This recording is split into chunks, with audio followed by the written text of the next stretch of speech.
misterios del cielo. Buenas noches. Muchísimas gracias por venir a esta presentación del más reciente libro de Juan Miguel Zunzunegui, Los cimientos del cielo. Libro que publicamos, que empezó a circular hace un par de meses ya, con bastante fortuna, como ya nos está acostumbrando Juan Miguel en la editorial, y estamos muy orgullosos y muy contentos de estarlo publicando. Decir que Juan Miguel ha sido un autor de la casa desde su primer libro, El misterio del águila. Eso fue la trilogía de la independencia, y después publicamos Los mitos que nos dieron traumas, un libro más bien de ensayo. Los otros son unas novelas preciosas y de mucha aventura. Le voy a pasar la palabra a Antonio Guadarrama. Muchas gracias por venir, Antonio. Antonio es autor de también varias novelas. Mexicas creo que fue la primera, ¿no? Coatl, exactamente. Y la que está ahorita presentando aquí en la FIL es Moctezuma entre la espada y la cruz. Entonces, Antonio, te paso la palabra. Muchas gracias. ¿Se escucha bien? Voy a leer algo breve para después brindarle la palabra a mi colega y amigo Moctezuma Zunzunegui. Es que me quedé con lo que dije. No sé, he estado repitiendo demasiado Moctezuma mucho en las entrevistas, se me quedó. A ver si no meto la pata, Pascal dijo: si he escrito esta carta tan larga, ha sido porque no he tenido tiempo de hacerla más corta. No es fácil expresar en pocas palabras lo que uno quiere decir.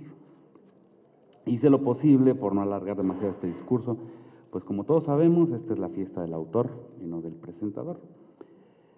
La literatura es una obra de arte para contemplar, admirar y analizar. También es un medio de comunicación, un canal para compartir sentimientos, anécdotas, ideas, creencias. Carlos Fuentes dijo: todo escritor aspira a escribir por lo menos un clásico en su vida. La escritura sirve para hacer catarsis, para exorcizar demonios, para sanar heridas, combatir frustraciones. Por supuesto, es mucho más barato que ir con el psicólogo. A Juan Miguel Zunzunegui no le interesa el elogio de sus colegas, sino el de los lectores, que a fin de cuentas son los que tienen la última palabra. Él está convencido que la literatura debe estar al alcance de todos, sin tantos enredos. Creo que existen tres tipos de lectores: los que ya saben lo que quieren leer, los que no saben lo que quieren leer, pero buscan, y los que no saben lo que quieren leer y no lo buscan, pero lo compran cuando alguien se los recomienda. Juan Miguel Zunzunegui ha logrado acaparar estos tres tipos de lectores, lo cual, créanme, no es tarea fácil. El arte de la novela consiste en convencer al lector de que cada uno de los acontecimientos mencionados, incluso un estornudo, sucedió. No se trata de un engaño, sino de fictividad narrativa. Escribir una novela no es tarea sencilla, implica la creación de todo un universo. La labor del historiador tampoco es simple, y si se combinan estas dos, la fórmula se vuelve aún más compleja. Hay que crear un universo dentro de otro que ya existe. En otras ocasiones, hay que reinventar ese universo, pues como todos sabemos, la historia está escrita de forma subjetiva, fragmentada, oculta, distorsionada, mal interpretada y mal entendida. Juan Miguel Zunzunegui, con su gran capacidad para arrastrar en los escondrijos de la historia, logra este objetivo. Los cimientos del cielo no trata únicamente de la construcción de la Catedral de la Ciudad de México, sino también sobre los conflictos entre tres familias: los Ávila, los Aguilar y los Morel, que aquí entre nos de repente cuando estaba leyendo decía yo los del Morral, ¿no? Pero acá jugando. Y sobre la injusticia en la Nueva España, estrangulada por la religión y las diferencias sociales y raciales, algo que en algunos sentidos no ha cambiado en el México actual. Esta novela Aborda de manera punzante el daño que nos engendran las malditas herencias, económica, religiosa, filosófica, emocional, política, cultural, racial, sexual, entre otras. Hoy en día se pueden agregar las musicales y las deportivas, que vaya que hacen daño. Por mencionar unas, todas ellas destructivas, si no se nos hereda el hábito y el derecho de pensar, decidir, juzgar y creer. En esta novela, Juan Miguel Zunzunegui logra su objetivo, transmitir al lector lo que le inquieta, lo que a él, hago un paréntesis aquí, no estaba escrito, pero y lo que a todo escritor le gustaría encontrar en otras novelas. Zunzunegui revela datos históricos, para la mayoría desconocidos. Proporciona al lector una visión de la historia de México, de España, del mundo, de una manera fácil y entretenida. La construcción de la catedral es tan solo una excusa para viajar en el tiempo, para conocer el entorno de una nación que estaba a punto de nacer, México. Muchas gracias. O sea, ¿te gustó o no te gustó? Sí, por supuesto. Muy bien, qué bueno. Pues muchas gracias, Andrés, muchas gracias, Antonio, que... Quiero hacer un paréntesis. Claro. No mencioné mucho de la novela porque, por supuesto, es digamos, tu fiesta, entonces... Sí, se los voy a platicar yo, más o menos. Tampoco les voy a platicar mucho de la novela porque ya no la compran. De hecho, yo quería proponerte algo, si Cuéntame. nos permites nada más después que Andrés y yo te entrevistemos para hacer esto, darle un juego de la me plática. parece muy bien, ustedes interrumpan cuando quieran, faltaba más. Pues fíjense que aquí al señor Antonio yo lo conocí hace poco, de hecho, pues tuve el honor que me invitara a presentar su más reciente novela, Moctezuma, entre la espada y la cruz, porque nos conocimos en redes sociales, porque nos lee casi la misma gente, porque escribimos lo mismo de formas distintas. Eso me gustó mucho, escribimos temas muy similares y sin embargo no se parecen ni tantito nuestros libros. Yo he estado muy concentrado en la parte hispana, él está en la parte indígena, pero creo que los dos estamos de acuerdo en que ya estamos hasta el gorro de los lamentos de conquista, ¿no? Todo esto, es que los españoles nos conquistaron, nos saquearon, llegaron, nos humillaron, nos violaron, nos sometieron, se robaron nuestra plata, bla, bla, bla, bla, bla, y hasta la fecha, si no ganamos el mundial es por culpa de los malditos españoles, ¿no? O sea, una mentalidad que nos han educado en nuestra historia terrible. Bueno, Los cimientos del cielo, Antonio lo dijo perfectamente, la catedral es el pretexto de Los cimientos del cielo, no es el tema. Parece que sí, porque pues, está en la portada, parece que sí, porque eso dice el cintillo que pusimos aquí de publicidad, parece que sí, porque eso dice la contraportada, pero no se trata de la catedral. La catedral es un pretexto. Se tardó 300 años en construir, imagínense que la primera piedra la puso Hernán Cortés en 1524, después lo que él había empezado a construir fue destruido en 1550 y tantos, y luego lo volvieron a empezar, ahora sí la que tenemos hoy en día, en 1572, y fue terminada en 1813. Entonces hablamos de casi 300 años de la construcción de una catedral, que son los 300 años del virreinato, y eso pues me dio pretexto para contar historias en todo el virreinato. ¿Por qué elegir la catedral y el virreinato? Por varias razones. Una de ellas, por supuesto, es que en la trilogía El misterio del águila, La diosa y la serpiente, es que ya saben, aquí viene una publicidad, ¿no? Y La caída del dragón. Esta trilogía, si no es una sola obra, gira en torno a la conquista y la independencia. Y bueno, pues conquista, independencia, y evidentemente me estaba faltando ese gran hueco al centro, que es el virreinato. El tema es que el virreinato no solamente me estaba faltando a mí, el virreinato le está faltando a todo México. El virreinato es el tema que nunca nos enseñan. Mi gran crítica en mis novelas y luego en los mitos que nos dieron traumas, este está muy padre, y la verdad es que aquí cuento todas las idioteces que tenemos en la cabeza y cómo llegaron ahí. Pero bueno, el tema es que el virreinato es el tema que nunca nos enseñan. Si ustedes ven un libro de texto así, tipo de 400 páginas de historia de México, de los que llevan en la prepa, pueden encontrar tal vez 150 páginas de los olmecas a los mexicas, tal vez 150 páginas de la conquista y como 100 de la independencia y como 10 del virreinato. Como si 300 años se pudieran resumir en 10 años, ¿no? Digo, en 10 páginas. Pero, pues también es por esta visión que nos han dado patética de nuestra historia, donde todo gira en torno al trauma de la conquista, ¿no? Y claro, si de verdad somos un pueblo conquistado, humillado, sometido y todas estas cosas, pues el virreinato viene a ser los 300 años en que estuvimos conquistados y como para qué lo queremos platicar, ¿no? Sin embargo, el virreinato viene a ser el periodo en el que se forma todo lo que es el mexicano de hoy. Empezando por el idioma, a mí me encanta, de verdad, no puedo con esa contradicción. Eso de renegar de nuestra hispanidad en español, o sea, eso de decir en español que no tenemos nada que ver con los españoles, y lo peor, decir en español que no tenemos nada que ver con los españoles, repudiar nuestra hispanidad en español, mentarle la madre al español en español y no darnos cuenta de que eso es una contradicción, como si el español fuera la evolución del náhuatl. O ser católicos y repudiar la conquista. Bueno, pues ¿qué creen? Es que sin conquista los católicos no serían católicos. Más contradictorio aún, ser guadalupano y repudiar la conquista, pues sin conquista no hay guadalupanismo. Y así nos podemos ir tema por tema, ¿no? Nos encantan las ciudades coloniales, pues bueno, las trajeron los españoles. Nos encanta nuestra gastronomía, pues ¿qué creen? Es mestiza y sin componentes españoles no sería lo que es. Nos encantan nuestras tradiciones folclóricas, por ejemplo la guelaguetza siempre me viene a la mente, porque no hay un solo baile de la guelaguetza, que no sea virreinal. Bueno, sí, excepto algunos que son del siglo XIX. Es decir, ninguno es del tiempo prehispánico, ¿no? Los trajes, como el de China Poblana, pues virreinal. El mariachi. El de mariachi, bueno, justo, el de mariachi me encanta, porque yo jamás he escuchado un mariachi cantando en otomí. Tengo la idea de que cantan en español, y tampoco los he visto tocando el teponaxtle. Estoy seguro que tocan guitarras, ¿no? Que finalmente son árabes y que llegan de los árabes a España y de España llegan acá. Total que siempre nos ha educado estar renegando de nuestras raíces.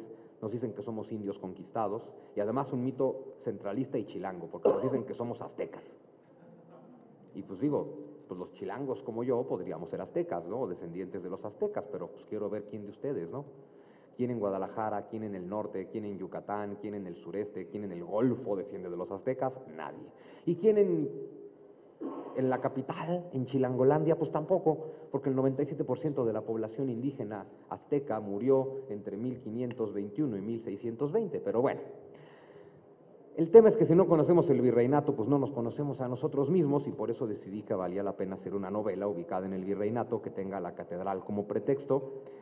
Y pues bueno, ¿qué tan pretexto? Que por ejemplo, cuando ustedes abren la novela, resulta que empieza en Castilla en 1487, es decir, antes del descubrimiento de América, y tenemos a los reyes católicos, Fernando e Isabel, luchando contra los musulmanes en la ciudad de Málaga. Y uno se puede preguntar, ¿y eso qué demonios tiene que ver con México?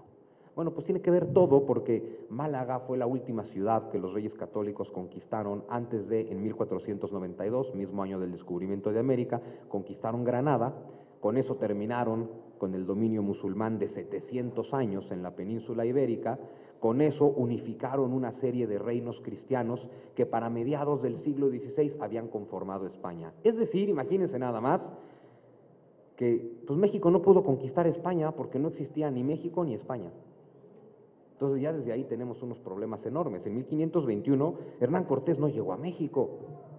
Pero claro, cuando ya nos contaron que los olmecas eran mexicanos, pues ahí sí, entonces ya el señor Cortés llegó a México, pero los olmecas eran olmecas, los mayas eran mayas, los aztecas eran aztecas y los teotihuacanos eran teotihuacanos. Los mexicanos somos nosotros, que somos los mestizos, la mezcla de eso con los españoles, ¿no? Total que entonces cuando llegó Cortés, pues lo que había es el imperio azteca y otros tantos señoríos indígenas, que fueron conquistados por los indígenas, porque finalmente la ciudad de Tenochtitlan cae el 13 de agosto de 1521 ante un Hernán Cortés que está al mando de 800 españoles y 150,000 indios.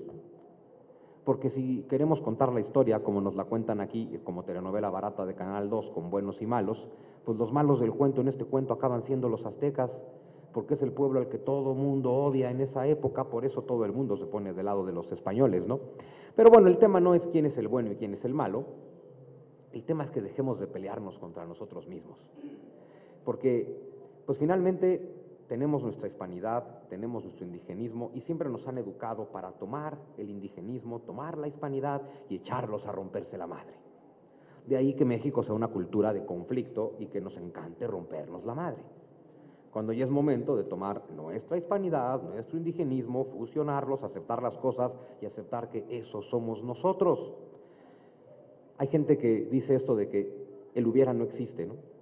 Y yo digo afortunadamente, porque tendríamos que entender que si el hubiera existiera, pues no existiríamos nosotros. Porque por más pequeño que sea un detalle del pasado, si ustedes lo cambian, nosotros dejamos de ser lo que somos. Me encanta ver a algunos muy despistados cada 12 de octubre aventándole piedras a las estatuas de Cristóbal Colón. Por lo menos ahí en el DF siempre los hay. Pero ya saben que ahí a todo mundo le gusta reclamar por lo que sea. Pero entonces siempre tenemos a unos cuantos apedreando a Cristóbal Colón el 12 de octubre, porque ya saben, mendigo Colón descubrió América y ahí empezó el saqueo cultural de América. Entonces hablan de la masacre cultural y del asesinato de las culturas. Y tienen razón en una cosa, el descubrimiento de América fue un saqueo y fue una masacre. Eso es una realidad. Fue una masacre cultural absoluta y nosotros somos los hijos de esa masacre cultural. Es decir, lamentarnos del descubrimiento de América, su conquista y su saqueo, es lamentarnos de existir. Porque si Cristóbal Colón no descubre América, México y nosotros, mexicanos, no existimos. Es que si los españoles no nos conquistan, tampoco existiríamos. Si no llega Cortés, no existimos. Entonces, yo todo lo que digo es que hay que dejar de estar juzgando moralmente la historia. Lo que pasó, pasó. Lo que es. La realidad es lo que es, no lo que nosotros queremos, ¿no? En los cimientos del cielo, bueno, aquí puse en la contraportada una frase, ¿no? Los cimientos del cielo siempre se desmoronan, porque finalmente lo que trato de decir, y creo que es de lo que trata toda la novela, mucho más que de la construcción de la catedral, la novela trata de que los cimientos del cielo siempre se desmoronan. ¿Qué quiere decir esto? Pues que, miren, todas las culturas han pensado ser la madre, bueno, la mejor de las culturas. Todas las civilizaciones han pensado ser la máxima de las civilizaciones. Todas las religiones han pretendido ser la verdadera religión. Y el tema es que todas las culturas han decaído, todas las civilizaciones se han destruido, todas las religiones han dejado de existir y todos los dioses han muerto. Y sin embargo, nosotros hoy en día tenemos la misma arrogancia cultural que todos en el pasado. Ah, no, pero nuestra cultura, nuestra civilización, nuestra religión y sobre todo nuestro Dios, estos sí son para siempre. Y les aseguro que no, que también van a caer. Mi punto es que toda la historia de la civilización humana es un continuo flujo, todo cambia, todo se transforma. Siempre decimos, no, ya las cosas son lo que son, por ejemplo, la Edad Media, ¿no? 1000 años de predominio de la Iglesia Católica, de la etapa feudal, bueno, pues se desmorona cuando surge la época de las grandes monarquías, se desmorona con Martín Lutero que rompe la unidad religiosa de Europa y deja de existir el mundo medieval y surge el mundo monárquico. Igual que en la península ibérica, tras 700 años de dominio musulmán, pues deja de existir el mundo musulmán y surge España. Y así como aquí llegan los españoles, es el fin del mundo de los mexicas, pero es el principio del nuestro. Igual, más adelante tenemos la era monárquica perfectamente establecida bajo la idea del derecho divino de los reyes, hasta que llega Napoleón y los moderniza, y dice, ¿qué creen? Se acabó el derecho divino de los reyes, ¿no? Es decir, que todas las civilizaciones caen, todas las culturas se fusionan y siempre nacen nuevas culturas, nuevas civilizaciones, pero parece que en México somos el único país donde lamentamos esto, donde nos enseñan a lamentarnos porque la historia pasa, y el tema pues es que la historia pasa aunque no nos guste, ¿no? Entonces, cuento la historia de la catedral, cuento la historia de Nueva España, pero cuento la historia de medio mundo. Cuento la historia de medio mundo por muchas razones. Una, porque algo que critico mucho en mis primeras novelas y en los mitos que nos dieron traumas, es que en México somos tan exageradamente nacionalistas que hasta la historia la hacemos nacionalista. Es decir, la idea de que lo que pasa en el mundo no nos importa, porque lo que pasa en el mundo no nos afecta. Y por lo menos desde 1492 lo que pasa en el mundo nos afecta, lo cual es evidente. Ya es momento de dejar de hacer historia viéndonos al ombligo, ¿no? Como México no hay dos. Claro, porque no estoy viendo nada más, pero como México no hay dos. Como México no hay dos. ¿Y cuál es tu prueba? Pues que yo nací en México. Dices, uy, gran cosa. Todos los países dicen lo mismo de sí mismos. Como el mío no hay dos, ¿no? Entonces, claro, como México no hay dos, pero pues como las Islas Fiji tampoco. Y como Botswana tampoco. Y así nos podemos ir país por país, ¿no? El tema es que lo que pasa en el mundo le afecta a México. Entonces, al mismo tiempo que voy contando la historia del virreinato de Nueva España, pues les tengo que contar la historia de los reyes católicos, de las luchas contra el Islam, la unificación de España, Martín Lutero, la reforma protestante, las persecuciones religiosas en Europa, la Inquisición en Europa, la Inquisición en México, y así hasta la coronación de Napoleón, porque hasta la coronación de Napoleón tiene que ver con la historia de México. De esas cosas que no nos cuentan, pero no es que la independencia se le ocurriera un día a Miguel Hidalgo, que de hecho nunca se le ocurrió. La situación es tan simple como que cuando Napoleón invade España, pues empiezan las independencias de América Latina, justo porque España está invadida por los franceses, ¿no? Todo lo que pasa en el mundo nos afecta, pero en esta época además, el Imperio Español le daba la vuelta al mundo. El Imperio Español abarcaba todo lo que hoy es la América Latina, las costas africanas, las costas árabes, las costas persas, las costas indias, Indonesia, las Filipinas, o sea, era enorme. Y Nueva España era el centro de todo ese imperio, era el reino más rico de todo ese imperio, y todo el comercio entre Europa y Asia, entre el Atlántico y el Pacífico, pasaba por aquí. Desde aquí, desde el puerto de Acapulco, se conquistaron las Islas Filipinas en 1556, fueron parte de Nueva España durante toda la historia virreinal. En fin, que vaya, todo lo que pasa en el mundo de alguna forma se relaciona, ¿no? También, bueno, me enfrenté a un problemón, y es que había que contar 300 años de historia, ¿no? Y luego el problemón era aquí con mis editores, porque pues hay que hacer personajes para 300 años, ¿no? Y yo decía, bueno, es que esto es un desastre. Digo, si uno lee 100 años de soledad, para el cuarto Aureliano Buendía ya no sabes de quién estás hablando. Estamos hablando de 100 años y aquí son 300. Y estamos hablando de García Márquez, yo no soy García Márquez, entonces imagínense 300 años de personajes. Total que decidí contar la historia a través de 3 familias que me parece que representan muchas cosas de México. Puse una familia, la familia Aguilar, una familia de origen indígena, que son descendientes, o eso dicen ellos, o eso piensan, son descendientes de uno de los últimos guerreros águila que defendió Tenochtitlan ante Cortés. Tengo otra familia, la familia Ávila, una familia criolla de rancio abolengo español, aristócratas insoportables, que son descendientes de Alonso de Ávila, uno de los conquistadores que llegó con Hernán Cortés. Y tengo otra familia, la familia Morel, de origen holandés-alemán, que los puse en la novela porque eran mi pretexto para estar yendo y regresando de Europa para contar lo que pasa en el resto del mundo, ¿no? El detalle es que, por ejemplo, la familia Aguilar y la familia Ávila se odian. Y claro, aquí es el asunto de los indígenas y los españoles odiándose, pues para representar ese eterno conflicto que tenemos con nuestra hispanidad y nuestro indigenismo, ¿no?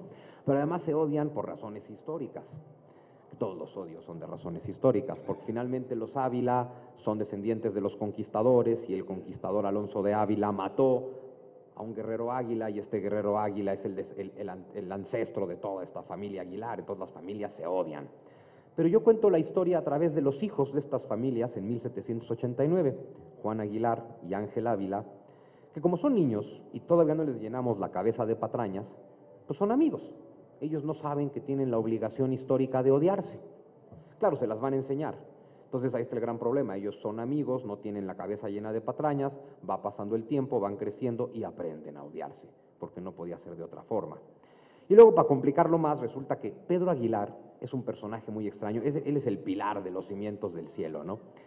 Es un guerrero águila que a veces parece que es inmortal, a veces parece que ha vivido 300 años, a veces más bien va quedando claro que han sido diferentes personajes, pero que siempre se han llamado Pedro Aguilar desde 1521 hasta 1789. Pero bueno, el tema es que este hombre tiene una misión divina, una misión sagrada, una misión heredada de generación en generación, y es evitar que la catedral sea terminada de construir. Porque el punto es, esa catedral es el templo del Dios blanco, del Dios de los blancos, del Dios de los conquistadores. Esta catedral es el símbolo de la conquista, y por eso esta catedral no puede ser terminada de construir. El detalle es que su hijo, Juan, quiere estudiar, quiere ser arquitecto, quiere trabajar en la catedral y quiere terminar de construirla. Entonces, bueno, eso nos mete un poquito de drama, que es importante para hacer una novela, pero pues también otra cosa muy importante, el eterno conflicto del presente contra el pasado. Por más que en México nos enseñen a estar anclados en el pasado, nos eduquen para idolatrar, para adorar y venerar el pasado, el tema, creo que de los temas fundamentales de los cimientos del cielo, es que el pasado no existe.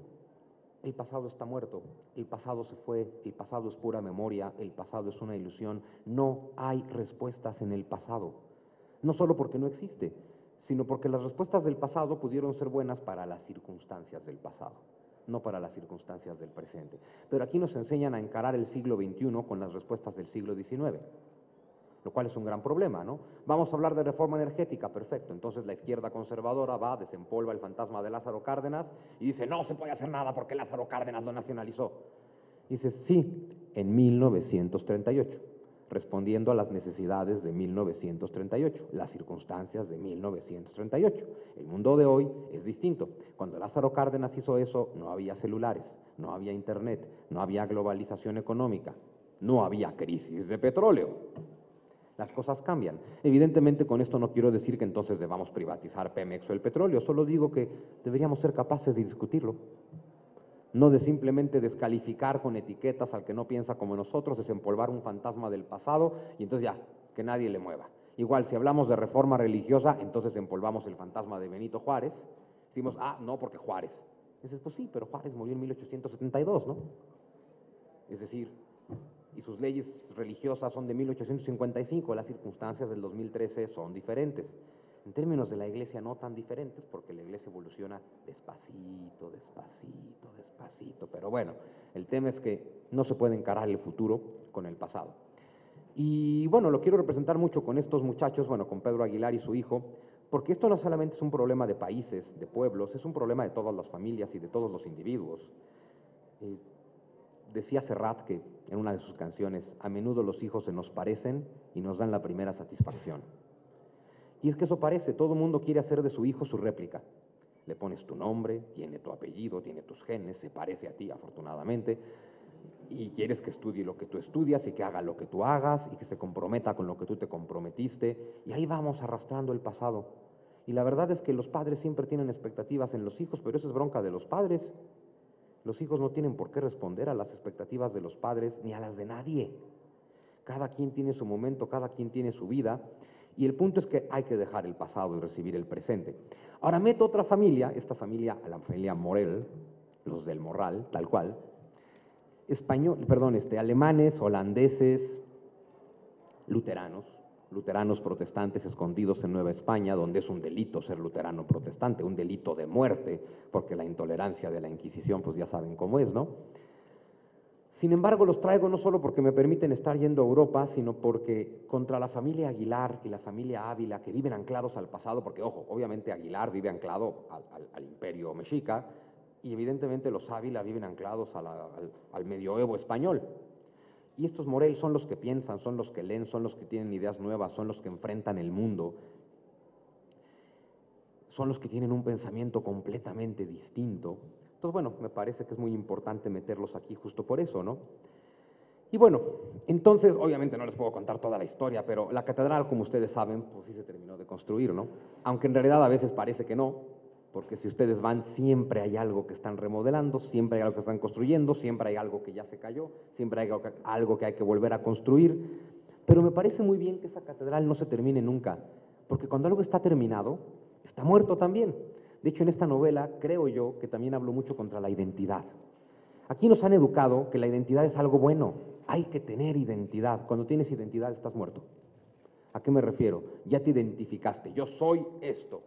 Bueno, pues acabas de matar todas tus capacidades de transformación, de modernización, de adaptación, porque ya te definiste, yo soy esto. Simplemente piensen en la palabra identidad, idéntico a. ¿Eso quiere decir que 100 millones de mexicanos debemos ser idénticos entre nosotros? ¿O que los mexicanos de hoy debemos ser idénticos al mexicano del pasado? Que es un poco lo que hacemos, porque nuestra identidad la construyeron, fue una identidad muy rara, construida en el cardenismo, que gira en torno a los indígenas y a los charros cantores de la década de los 40. Entonces, ¿a poco no? Todo mexicano en el fondo se siente Pedro Infante o Jorge Negrete. Eso sí, luego nos molesta que lleguen los extranjeros y piensen que todos somos charros cantores, y eso es lo que estamos presumiendo de nosotros mismos, ¿no? Y me encanta que hagamos una identidad indigenista y en contra de la hispanidad, pero que veneremos a los charros cantores, que en sus películas siempre representan a charros aristocráticos, millonarios, hacendados del Bajío, que tienen sometidos a los indígenas en sus haciendas. Pero es que México es una contradicción maravillosa. Vuelvo al tema, si ya empezamos por mentarle la madre al español en español, pues a partir de ahí nos podemos enfrentar a lo que sea, ¿no? Insisto, repudiar a los españoles, pero ser guadalupanos, renegar de la conquista, pero ser católicos. Entonces, pero eso es México. Y finalmente nos tenemos que entender para dejarnos de pelear. Y lo que yo sugiero en Los Cimientos del Cielo, pues nada más es una forma de entendernos, ¿no? ¿A qué nivel estamos llenos de hispanidad?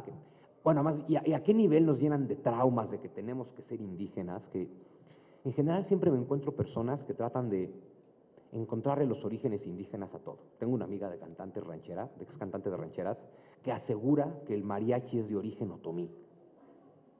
Digo, no, ya en serio, ¿así vestidos de charro y todos o cómo? No, pero es que había grupos musicales entre los otomíes. Ah, pues sí, pero entonces también pueden ser los ancestros de Parchís. que también son un grupo musical, ¿no? Es decir, finalmente los charros, digo, los mariachis se visten de charro, y el charro es un traje de Andalucía y de Salamanca. Me encanta, la charrería es el deporte nacional. Híjole, pues antes de los españoles no había charrería, porque antes de los españoles no había caballos, porque antes de los españoles no había faenas de campo, porque antes de los españoles no había ganado. Y toda la charrería tiene que ver con eso. O el taco. Siempre me gusta contar la historia del taco, que el primer taco, como lo conocemos, se lo comió Hernán Cortés. 13 de agosto de 1521, caída de Tenochtitlan, se reúnen para celebrar el triunfo, lo narra Bernal, que según cuentan algunos autores, Bernal era Cortés, pero bueno, nos narra Bernal que se reúnen a celebrar, llevaban cerdos, entonces cocinaron carnitas de cerdo, que acostumbraban comer los españoles con pan y con vino, llevaban botellas de vino, pero no tenían pan, porque aquí no había pan, y entonces que uno de los soldados le dice a Cortés, ¿y por qué no lo probamos con el pan de aquí? Con el pan de los naturales, es decir, con las tortillas. Entonces, a falta de pan, tortillas, tal cual, Cortés le echó las carnitas a la tortilla, se empacó el primer taco. El tequila, que consideramos tan mexicano y tan nacional, pues sí, está hecho con agave, que es muy americano, pero el proceso con el que lo hacen es destilación, y es un proceso que los árabes le heredaron a los europeos. Entonces, resulta que si no llegan los españoles, no hay tequila. Peor aún, que si los españoles no hubieran estado invadidos 700 años por musulmanes, tampoco había tequila, porque no sabríamos destilar. Para que vean cómo de verdad todo en la historia se relaciona, todo va con todo, ¿no? La novela la empiezo, por ejemplo, no, es cierto, ya me cambié de tema. No, ya se me fue por completo, perdón. Estás hablando de las familias. Sí, las familias, luego no sé por qué discurrí en los tacos y acabé en el tequila. Bueno, porque estamos hablando de que nos pasamos negando nuestra hispanidad, pretendiendo que solo somos indígenas, y a la hora de ver las tradiciones todas son españolas. Hay gente que dice que el Día de Muertos, ese sí es verdaderamente mexicano, pensando que mexicano quiere decir 100% indígena. Yo les digo, pues si es indígena, es indígena. Si es español, es español. Si es mestizo, en una de esas es mexicano, ¿no? Y resulta que el Día de Muertos, como ustedes saben, se festeja el Día Católico de Todos los Santos, lo cual pues ya es español. Y además, ¿qué comemos el Día de Muertos? Pues pan. ¿Y quién creen que trajo el pan? Es más, ¿quién creen que son los mejores panaderos de México hasta el día de hoy? Todas las panaderías son de un español, lo cual es una paradoja, porque el pan en España es una basura, pero bueno. El tema es que, bueno, ¿y qué le ponemos al altar de muertos? Papel picado de China. Pregunta capciosa, ¿de dónde viene el papel de China? No, es capciosa porque los sombreros Panamá no son de Panamá, son de Ecuador. Entonces pero el papel de China sí es de China. Y mis arduas investigaciones me llevaron a concluir que los aztecas no tenían comercio con China, lo cual no nos deja más opción que el virreinato, donde sí hay comercio con China a través de la nao de China, que también aparece, y entonces ahí tenemos el papel picado de China, ¿no? Y de verdad nos podemos ir tradición por tradición y podemos llegar hasta la independencia. Resulta que la independencia la hicieron todos los descendientes de los conquistadores, porque no se independizó el Imperio Azteca, se independizó Nueva España, y Nueva España era un reino español, y nos puede gustar o no, de ahí venimos nosotros. Y eso de nos puede gustar o no lo comento seguido en Los Cimientos del Cielo, una frase más o menos reiterativa, que dice, la realidad no tiene que gustarte, solo tienes que asumirla, porque la realidad es lo que es. Entonces, no nos tiene que gustar ser descendientes de los españoles, no nos tiene que gustar, pero ¿qué creen? Pues que sí somos. Y si no, todos los que tienen un nombre y dos apellidos en español, pues pregúntenselo, ¿no? Porque a mí me encanta que siempre alguien me pregunta por el origen de mi apellido, Zunzunegui. Y dice, pues del norte de España, pues sí, del País Vasco. Y luego, ay, tus papás, no, mis papás son de aquí. Ay, tus abuelos, no, pues también son de aquí. ¿Y entonces por qué tienes apellido español? Le digo, por lo mismo que tú. Moctezuma no se apellidaba Fernández, a menos que aquí el colega me lo desmienta, ya que él hizo la novela de Moctezuma. Era González Pérez. Exacto, pero no sé por qué hay gente que piensa que González, Pérez, Rodríguez y Fernández eran los apellidos de los tlatoanis. Y resulta que los que se apellidan así son todavía más españoles que yo. La prueba está en Simón Pérez, que vino a visitarnos. Imagínate nada más. Sí, eso del Pérez está muy sospechoso, ¿verdad? En una de esas había que reclamar algo allá en Israel. Somos de descendencia rusa. Puede ser, o no, que nos den regalías por usar un apellido tan mexicano en el presidente de Israel, ¿no? En fin, el tema es que ya es momento de que dejemos de echar a pelear nuestras raíces. Ahora sí, les comentaba, la novela la empiezo a contar en Castilla en 1487, cuando los musulmanes están asediando, los católicos asediando Málaga, pero ese mismo año, 1487, en Mesoamérica, el Tlatoani Ahuizotl está inaugurando el templo mayor de los mexicas. De hecho, de ahí viene el título de la novela, Los cimientos del cielo, porque los mexicas eso pensaban de su templo mayor, eran los cimientos del cielo. Por eso empiezo la novela con un cantar mexica que muchos, por lo menos allá en el DF, nos enseñaban a fuerzas en la primaria o en la secundaria, y así nadie se acuerda de él, ¿no? Que dice: orgullosa de sí se yergue la ciudad de Mexico Tenochtitlan, donde nadie teme morir en la guerra. Esa es nuestra gloria. ¿Quién podría conquistar y sitiar Tenochtitlan? ¿Quién podría destruir los cimientos del cielo? Con nuestras flechas y nuestros escudos está existiendo la ciudad. Y luego llegó Cortés y destruyó los cimientos del cielo. Ese es básicamente el tema. Cortés destruyó los cimientos del cielo de aquí. Los reyes católicos destruyeron los cimientos del cielo allá. Martín Lutero destruyó los cimientos del cielo medieval. Napoleón Bonaparte destruyó los cimientos del cielo monárquico. El mundo siempre termina, un nuevo mundo siempre surge de las cenizas de ese mundo. E insisto, solamente en México nos lamentamos de eso. Total que mientras los católicos están asediando Málaga y los mexicas están inaugurando el Templo Mayor, cuando sucedió la toma de Málaga, ese mismo año, 1487, fue cuando los reyes católicos fundaron la Inquisición española, y ya tenían a los monjes dominicos, a los inquisidores, con las hogueras listas para, por la mayor gloria, bondad y misericordia de Dios, matar a 20,000 personas. Porque finalmente siempre hay un pretexto religioso para matar gente. Mientras que de este lado del mundo, para inaugurar el Templo Mayor y darle vida al universo, le sacaron corazones a 20,000 personas. La novela empieza con una frase que a mí me gusta mucho, obvio, si no, no hubiera empezado la novela con esa frase. A veces digo cosas muy tontas. Pero bueno, la novela empieza diciendo: Dios estaba en guerra contra Dios. Me resulta muy padre porque todas las religiones hablan de Dios, todas hablan de bondad, todas hablan de ética, todas hablan de moral, todas hablan de amor, todas hablan de fraternidad, todas hablan de compasión, y todas son pretexto para que las masas se maten. ¿Puedo agregar algo? Por favor. Eliseo Alberto comienza una novela, no recuerdo si era La fábula de José o alguna otra, que decía: Dios quiera que exista Dios. Y cuando empecé a leer el libro me acordé de esa frase, de Eliseo Alberto, un escritor y poeta cubano que falleció hace 2 años, pero él empezaba su novela: Dios quiera que exista Dios. Creo que se llama La fábula de José. Dios si no quiera que exista Dios. Sí. Bueno, pues aquí Dios está en guerra contra Dios. Pero es justo el tema, porque finalmente eran católicos contra musulmanes, creen en el mismo Dios, le rezan al mismo Dios, creen en la misma historia de la salvación, tienen los mismos 10 mandamientos y se rompen la madre. Aquí tenemos de invitado a Israel, también creen en el mismo Dios los judíos y también se rompen la madre. Entonces, a mí me encanta porque, por ejemplo, todos los fanáticos religiosos saben de memoria un montón de frases bíblicas, ¿no? Yo nada más me sé las que me gustan. Y hay una que me gusta mucho que dice: por sus frutos los conoceréis. Bueno, pues están los frutos de la religión. Siempre nos matamos con la religión como pretexto.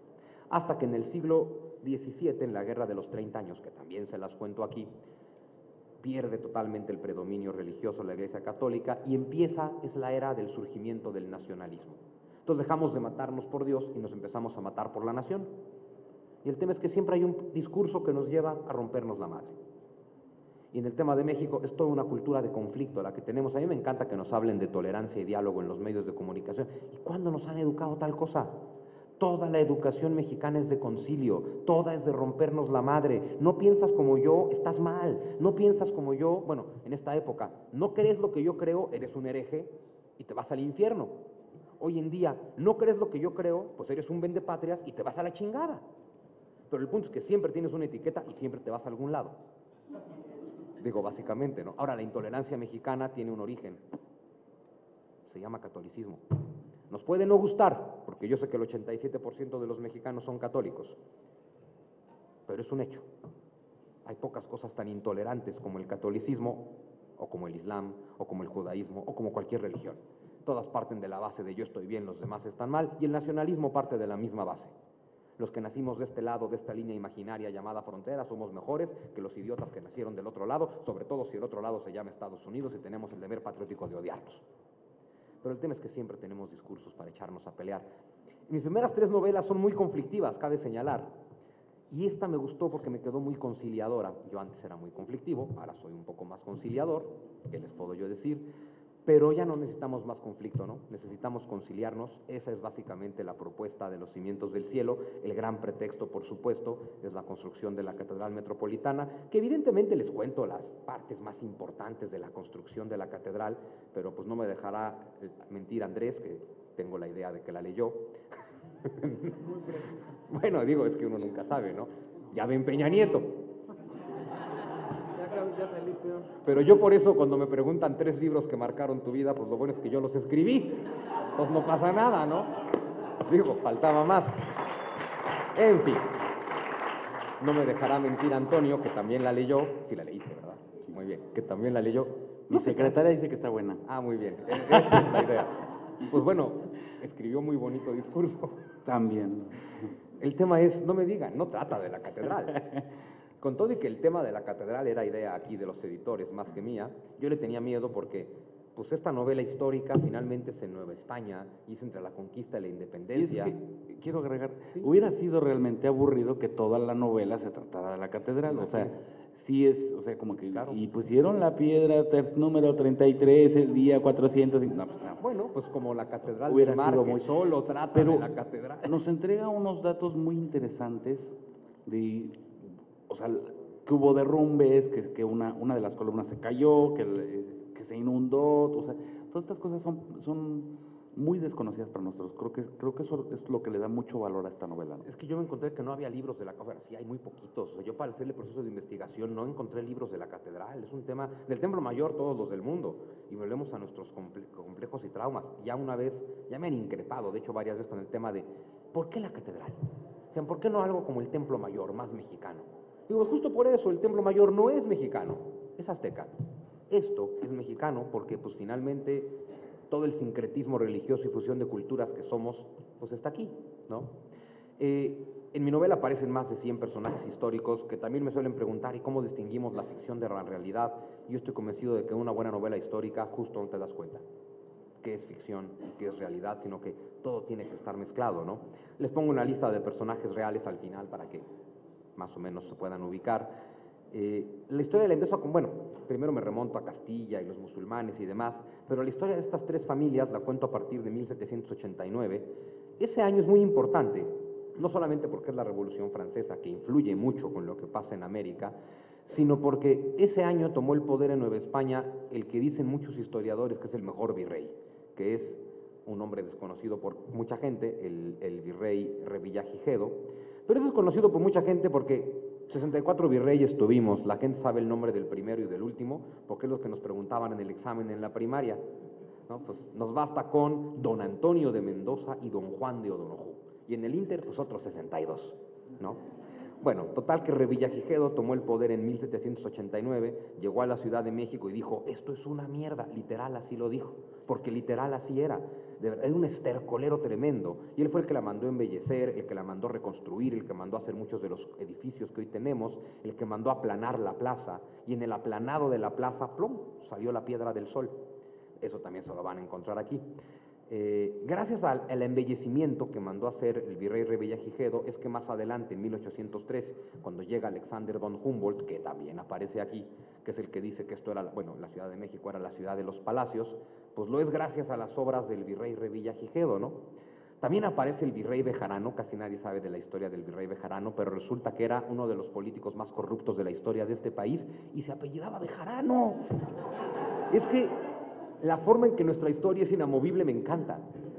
Es que hasta en los apellidos. O sea, en fin, ¿qué les puedo yo decir, no? ¡Ay, que se nos está acabando el tiempo! Tenemos un par de preguntas. Perfecto, entonces mejor hagamos preguntas, respuestas No, o más sus bien el preguntas. público. Quizás el público tenga alguna pregunta que... Adelante.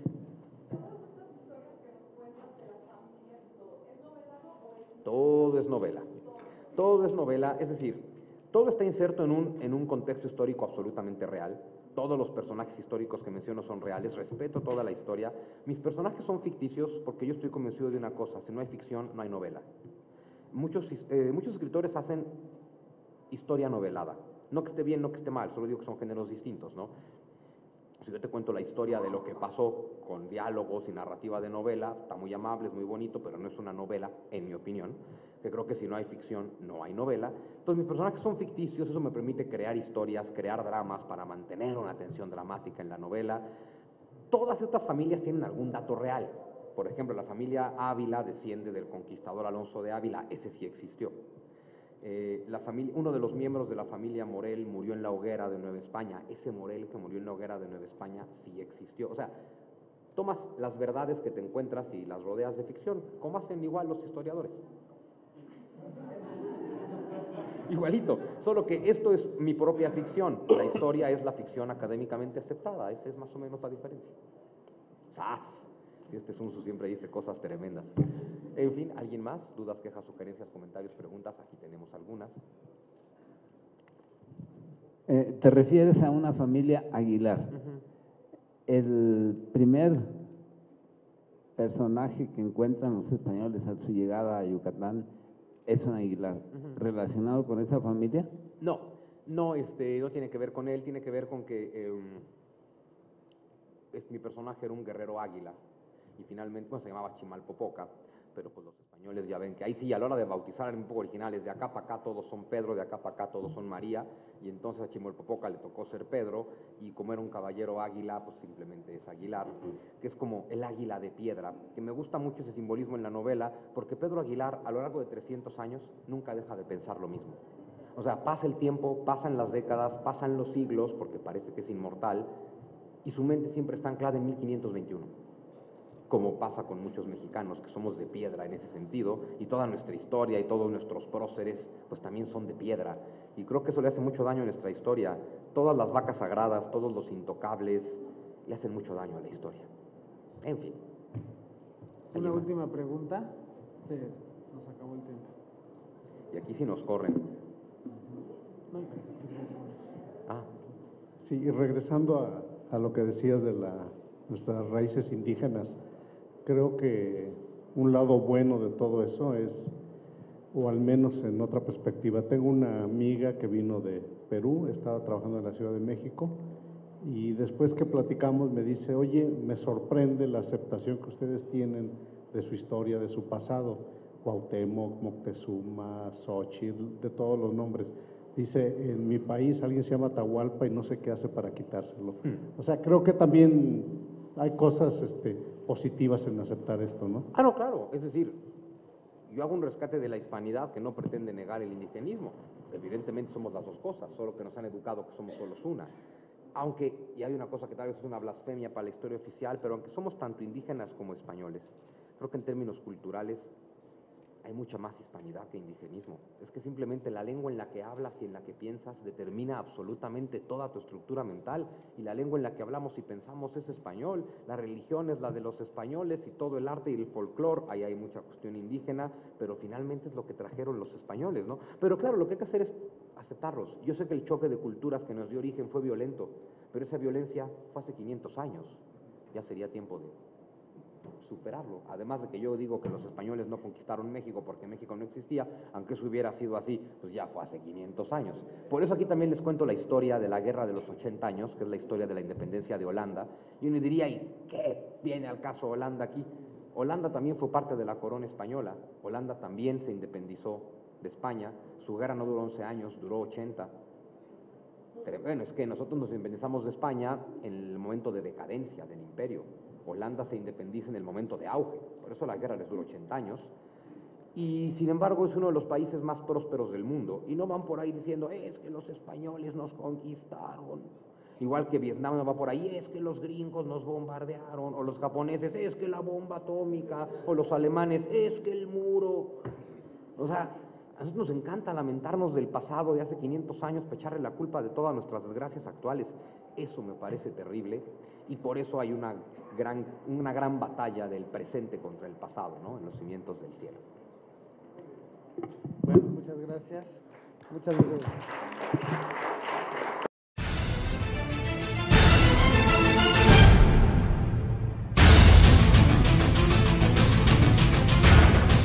Los cimientos del cielo.